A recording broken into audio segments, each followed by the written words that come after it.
আমরা আরেকটা কথা বলি, আপনাদের গজল কেমন লাগছে জানি না, নাহলে আমরা এখানে গানের সুর বলে বলে যাবো। আমরা হতে চাই মানুষ, এই মসজিদের ইমাম সাহেব আমি একজন মানুষের শিক্ষক, তো আমরা অনুষ্ঠান ঠাকুর করি মেদিনীপুরের ওদিকে বেশি অনুষ্ঠান হয়, ওইদিকে কি হয় নাচের অনুষ্ঠান হয়।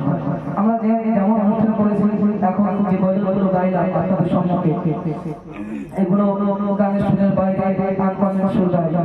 যেহেতু আমরা যে গজলগুলো বলবো আপনারা নিতে পারবেন, তা কিছু ঘটনামূলক কোরআন হাদিস দিয়ে বোঝানোর চেষ্টা করি। যেহেতু আমরা গানের নকল গাইবো, কালকে এখানে হাদিস সাহেবের বন্ধ হবে যে কি কেমন শিল্পী দেখেছো এখানে এনেছে গিয়েছে, অনেকে গজলটাকে মনে করে বা অনেকে জানতে পারা মনে করে। তো গজলে বক্তারা যেমন জল হয় আমাদের এখানে, কালকে জল হবে এখানে জল হয়, বক্তারা তাদের সুরের মাধ্যমে বোঝায় বা কথার মাধ্যমে অনেক লম্বা টাইম নিয়ে বোঝায়। গজলটা হলো গজলেও মানুষের হেদায়েত হয়। এর প্রমাণ বাংলাদেশের কিছু কিছু গজল আছে, সেসব গজল শুনে মানুষ অনেক হেদায়েত পেয়েছে, বা আমাদের ইন্ডিয়াতে অনেক গজল আছে, সেই সব গজলগুলো শুনে মানুষ অনেক হেদায়েত পেয়েছে। আমরা সুরের মাধ্যমে হাদিস গ্রন্থ থেকে কিছু কথা তুলে বলি, যেটাকে বলে ইউটিউবের শর্ট ভিডিও। মানুষ শর্ট করে বেশি বোঝে।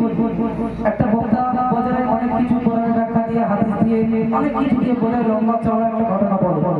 আমাদের সেই ঘটনাগুলো কাটিয়ে করে মানে শর্ট ভিডিও ইউটিউবে আপনারা দেখেন, শর্ট ভিডিওতে একটা 15 সেকেন্ডের ভিডিও হট করে একটা জিনিস বড় মশলা বুঝিয়ে দেয়।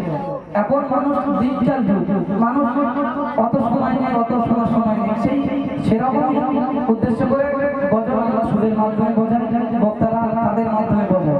কথা কিন্তু দুটোই কিন্তু দিনের দাওয়া।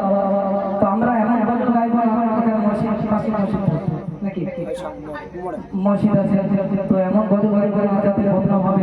কি আপনাদের গজল ভালো লাগছে? তো ভালো লেগেছে তো কিছুই বলে তো সেই দেশে বলে তো